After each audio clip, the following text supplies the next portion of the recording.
श्री कृष्ण गोविंद हरे मुरारे, हे नाथ नारायण वासुदेवा। जय श्री कृष्णा। राधे राधे मित्रों, जय श्री हरि, जय माता लक्ष्मी। मैं सुप्रिया मिश्रा स्वागत करती हूँ आप सबका अपने चैनल पर। आप सभी भक्तगणों एवं श्रोतागणों को वरुथनी एकादशी की बहुत बहुत शुभकामनाएं। आज 12 अप्रैल रविवार वरुथनी एकादशी की कथा विशेष हम आपसे लेकर आए हैं। वरुथनी एकादशी का असमंजस जो है बहुत ही ज़्यादा विडंबना के साथ बना हुआ है।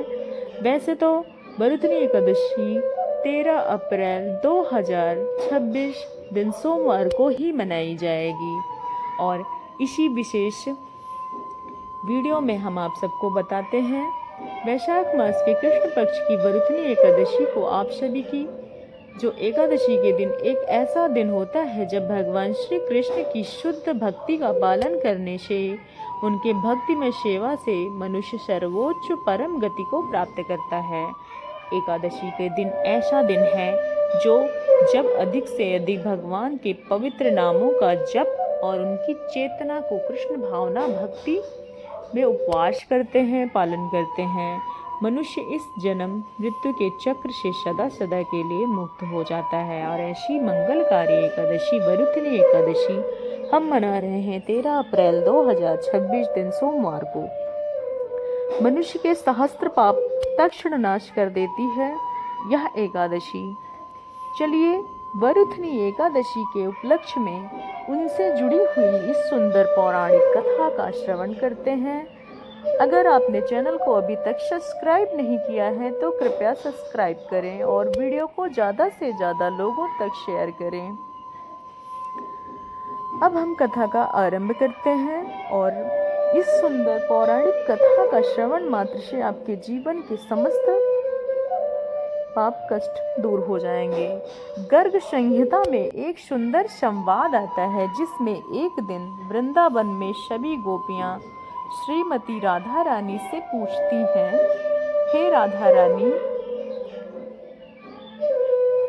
हे दिव्य स्वरूप कमल लोचने वृषभानु नंदिनी, हे श्री राधा जो देवताओं के लिए भी अत्यंत दुर्लभ हैं, वो श्री नंद चंदन तुम्हारे वंश में रहते हैं। हे राधे, तुम विश्व मोहिनी हो और संपूर्ण शास्त्रों के अर्थ ज्ञान और पारंगत भी हो, इसलिए आप हम श्री कृष्ण की प्रसन्नता के लिए कोई शुभ व्रत बताइए। उनके उत्तर देते हुए राधा रानी ने गोपियों से कहा, श्री कृष्णस्य प्रसाद पुरत एकादशी व्रतम, जो कृष्ण का वही पर प्रसाद होता है जो साक्षात विष्णु ने भी किया था। इसका अर्थ है श्री कृष्ण की प्रसन्नता के लिए अगर आप श्री एकादशी व्रत का अनुष्ठान करेंगे तो उनसे श्री कृष्ण से साक्षात आपका मिलन होगा, इसमें कोई संशय नहीं है। अब देखिए, भगवान की भक्ति सर्वोपरि धन है। यह धन भगवान के पास स्वयं ही नहीं फिर कि उन भक्तों के पास है जो इसलिए भगवान की शुद्ध भक्ति से सिर्फ भगवान के भक्त में हमें प्रसाद कर सकते हैं। इसलिए एकादशी जैसे पवित्र दिनों में भगवान के गुणगान तो सुननी चाहिए, उनके महिमा का श्रवण अवश्य करना चाहिए। और यही कारण है कि इससे अधिकतर एकादशी के दिन श्री प्रभुपाद जी भी जीवन में चरित्र पढ़ा जाता है। तो आइए इस एकादशी के उपलक्ष्य में हम एक ऐसी सुंदर भक्त गाथा का श्रवण करते हैं। यह कथा संत नामदेव के है, लेकिन कथा सुनने से पहले हम आपको एक बार फिर से अनुग्रह करते हैं कि आप लोग हमारे चैनल पे नए हैं तो प्लीज़ सब्सक्राइब करिए और हमारे वीडियो को ज़्यादा से ज़्यादा लोगों तक शेयर करिए। अब हम आपको नामदेव के बारे में बताते हैं। नामदेव एक ऐसे भक्त थे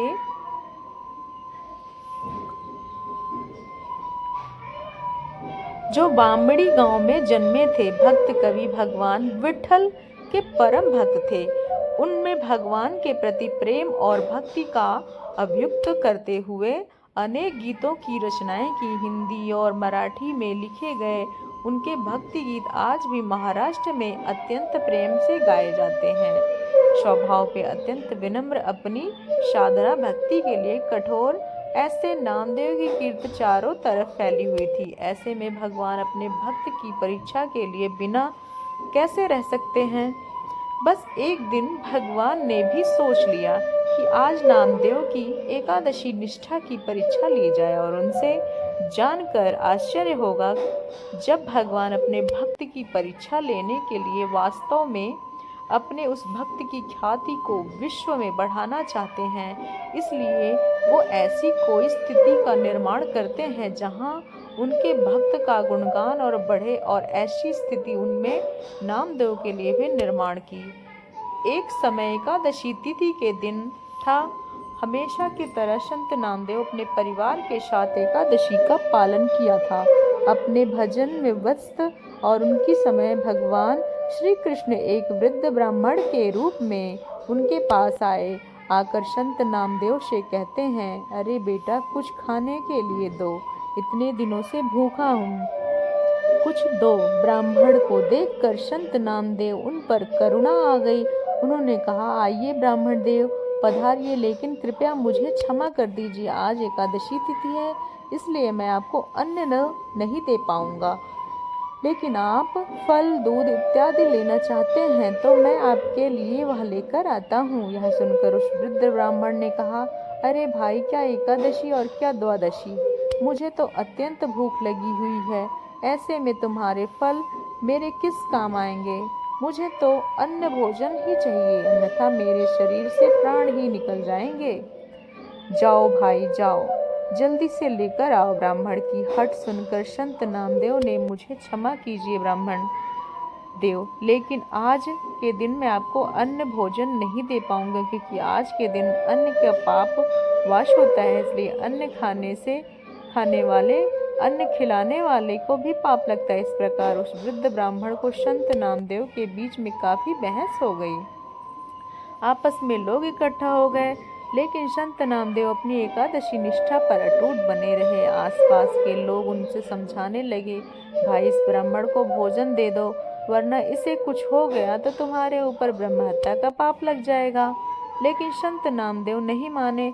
आखिर के दिन चौथे प्रहर में अंत क्रोध में आकर वह वृद्ध ब्राह्मण पैर फैलाकर जमीन पर लेट गया, और वह मानो कि उनके प्राण निकलने वाले थे। अब देखिए, यह शुद्ध भक्त भाव बाहरी दुनिया के लोग क्या समझ पाएंगे।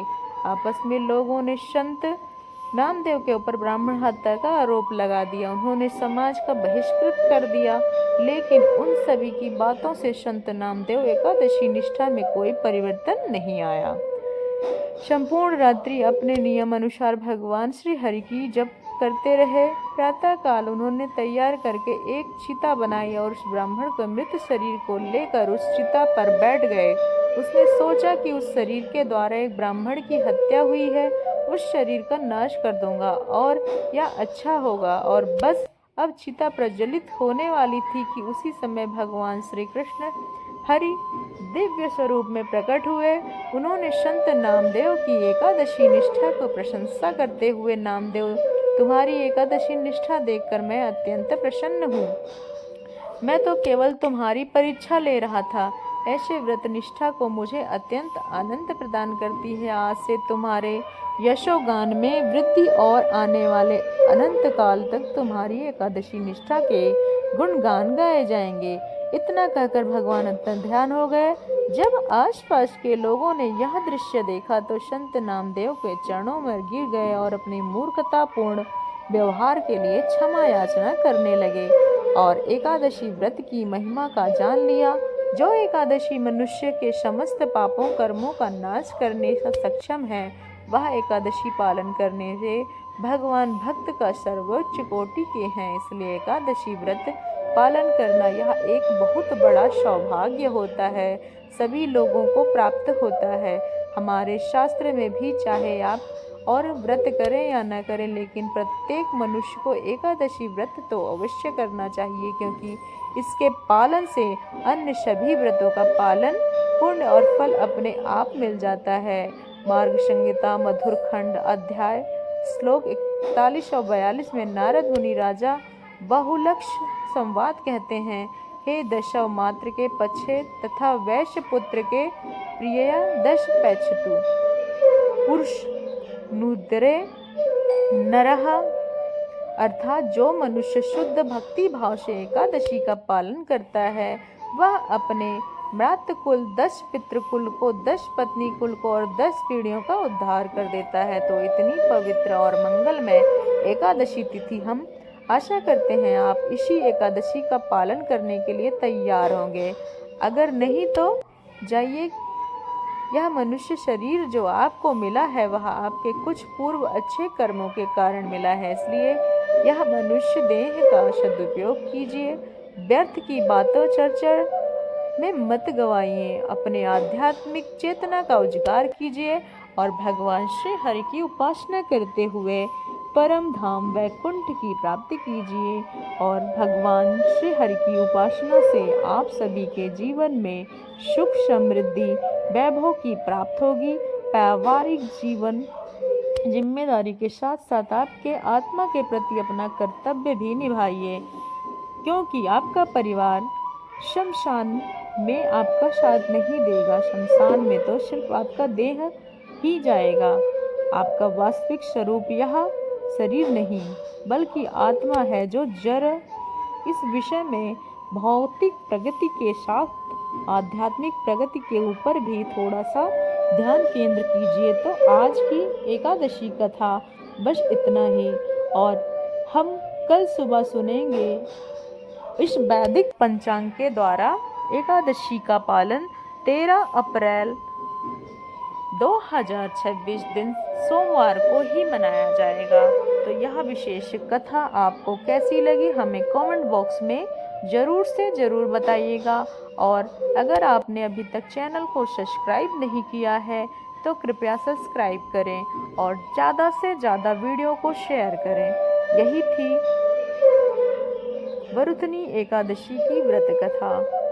हमें आशा है आप लोगों को हमारे द्वारा कही हुई यह कथा बेहद प्रिय लगी होगी। और वैशाख मास के कृष्ण पक्ष में आती है वरुथनी एकादशी, ऐसी एकादशी जो मनुष्य के सहस्त्र जन्मों के पापों का तत्क्षण नाश कर देती है। और एकादशी का पालन सहस्त्र गायों का दान करने का पुण्य फल प्राप्त होता है। और इस बार एकादशी 13 अप्रैल 2026 को है। इस एकादशी को निष्ठा पूर्वक और नियम पूर्वक पालन करना अत्यंत आवश्यक है। आखिर शास्त्रोक्त विधि क्या है? इस विधि एकादशी का पालन करने की उसमें प्रश्न है समाधान, लेकिन हम आज इस वीडियो में आपको बताएंगे वरुथनी एकादशी व्रत पालन कैसे करते हैं। तो आप लोग कृपया पूर्वक ध्यान से सुनिए और इसका पालन कब करना है, एकादशी संपूर्ण दिन दिनचर्या क्या होनी चाहिए।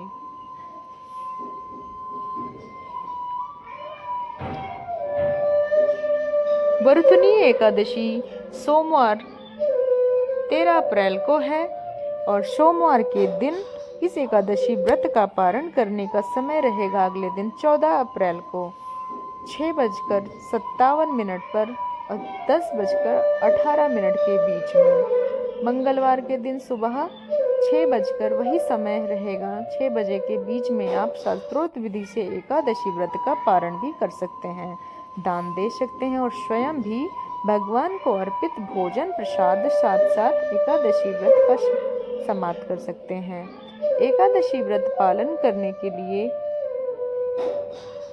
एकादशी के महात्मन का वर्णन करते हैं और भगवान श्री कृष्ण कहते हैं, जो व्यक्ति इस एकादशी को श्रद्धा और नियम पूर्वक पालन करता है वह अपने पूर्व और वर्तमान जन्म के सभी पापों कर्मों से मुक्त हो जाता है।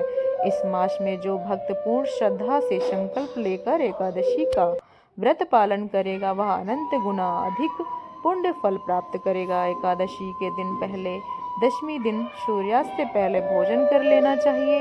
उसके बाद अपने मुंह, हाथ और दांतों को अच्छे से साफ करके स्वच्छ मन में इंद्रियों को नियंत्रित करके परम भगवान श्री कृष्ण के ऊपर ध्यान केंद्रित करते हुए स्वयं को एकादशी व्रत के लिए तैयार करना चाहिए। एकादशी के दिन प्रातः ब्रह्म मुहूर्त में उठ जाएं। ब्रह्म मुहूर्त में आध्यात्मिक साधन के लिए सबसे अच्छा समय माना जाता है और इस वजह से अष्टांग हृदय सूत्र में 2 कहते हैं, ब्रह्मो मुहूर्ते उत्तिष्ठे स्वस्थो रक्षा धर्म आयुष, यानी स्वस्थ मनुष्य को अपनी आयु की रक्षा के लिए ब्रह्म मुहूर्त में उठना चाहिए। उठने के बाद स्नान इत्यादि से स्वयं शुद्ध कर लीजिए।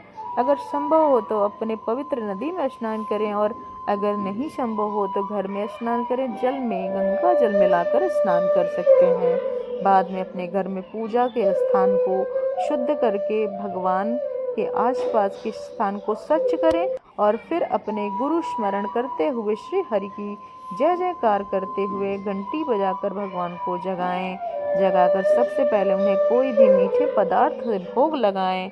जब भगवान भोग स्वीकार करते हैं तब आप भगवान का प्रातःकालीन मंगला आरती करें और संपूर्ण तैयारी कर लें। अब 15 मिनट बाद भगवान के पास भोग लेकर जाइए और फिर मंगला आरती करें, फिर उसका दर्शन करें। अगर आप मंगला आरती नहीं कर सकते तो अपनी वो जो प्रातःकालीन दैनिक पूजा होती है वह संपन्न करें। इसके बाद श्री हरि के समक्ष हाथ जोड़कर गंगा जल लेकर एकादशी व्रत का संकल्प करें और संकल्प लेते ही भगवान इस प्रकार प्रार्थना करें कि हे प्रभु, आपकी प्रसन्नता हेतु अपने शुद्धिकरण से इस एकादशी का पालन करने जा रही हूँ।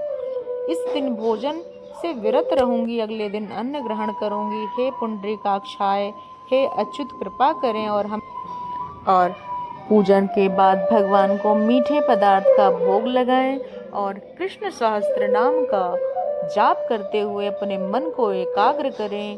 कृष्णाय वासुदेवाय हरे परमात्मने प्रणताक्लेशनाथाय गोविंदाय नमो नमः।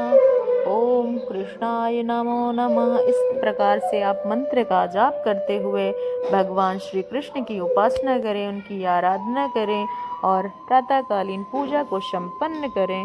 और इसी के साथ अगर आप एकादशी व्रत नहीं भी करते हैं तब भी आप अगर पूजा करते हैं तो कृष्ण भक्ति प्रदे देवी शतका तुलसी देवी का भगवान केशव की प्रिय हैं, अर्थात आप तुलसी माता की भी पूजा पूरे भक्ति के साथ करें। कृष्ण भक्ति प्रदान करने वाली देवी को बारंबार प्रणाम करके उनके समक्ष बैठकर श्री कृष्ण महामंत्र का जाप करें। हरे कृष्णा कृष्णा कृष्णा हरे हरे, हरे रामा रामा रामा हरे हरे। अधिक से अधिक संख्या में माला का जप करना चाहिए और यही एकादशी के दिन करने योग्य सबसे महत्वपूर्ण कार्य है। इसलिए संपूर्ण दिन प्रातःकाल में इस महामंत्र का कम से कम 10, 16, 25, 32 माला का जप अवश्य करना चाहिए। उसके बाद एकादशी की कथा सुननी चाहिए जो कि मैंने आपको सुनाई दिया है। श्री हरि का स्मरण करते हुए संपूर्ण दिन चित्त में भगवान का स्मरण करते हुए कथा का श्रवण करिए। कथा श्रवण के बाद अब अपने दैनिक कार्य को समाप्त कर सकते हैं। दोपहर या दिन के समय भी श्रीमद् भगवत गीता पाठ का श्रवण करें या पठन करें और शिक्षाओं का श्रवण तथा पठन करना बेहद शुभ माना जाता है। भगवान की लीलाएं श्रीमद् भागवत में हैं और इस प्रकार भगवान की भागवत कथा कर सकते हैं। और फिर उसके बाद भगवान के समक्ष बैठकर धूप दीप अर्पित करें, उसके समक्ष बैठकर श्री महामंत्र का कीर्तन करें। संपूर्ण दिवस आप माता रानी माता लक्ष्मी की उपासना करते हुए श्री हरि की उपासना करते रहें और यही सबसे बड़ा एकादशी व्रत का निष्ठा के साथ संपूर्ण पालन विधि है। कई बार द्वादशी और त्रयोदशी तिथि एक पर हो जाती है, जिस दिन आप प्रदोष वाला दिन है अगले दिन पड़ जाता है। इस बार ऐसा भी होता है। अगर द्वादशी या प्रदोष भी है तो साप्ताहिक कोई व्रत आ जाता है, तो जैसे गुरुवार या शुक्रवार या सोमवार, तो ऐसे में भक्तों के मन में दुविधा आती है और एकादशी का पारण कैसे करें, वह बिना पारण किए एकादशी को पूरी और अगले दिन वह व्रत दूसरा भी रख लेते हैं, तो जरूरी नहीं है। तो ऐसे में संशय में पड़ने वाली कोई बात नहीं है, बहुत सरल विधि है। अगर आपके लिए दोनों व्रत आवश्यक हैं तो यह कर सकते हैं। एकादशी का पारण करने के बाद द्वादशी के दिन पारण प्रातःकालीन सभी नियमों का पालन कर लीजिए और एक चावल के दाने से अपना व्रत खोल लीजिए और फिर उसके बाद आप दूसरे व्रत को भी रख सकते हैं। तो इस एक चावल के दाने को स्वीकार कर रही हूँ, आपके व्रत की पूरी निष्ठा है, इसलिए कृपया आप मेरे इस चावल के दाने को स्वीकार करने का कार्य करें।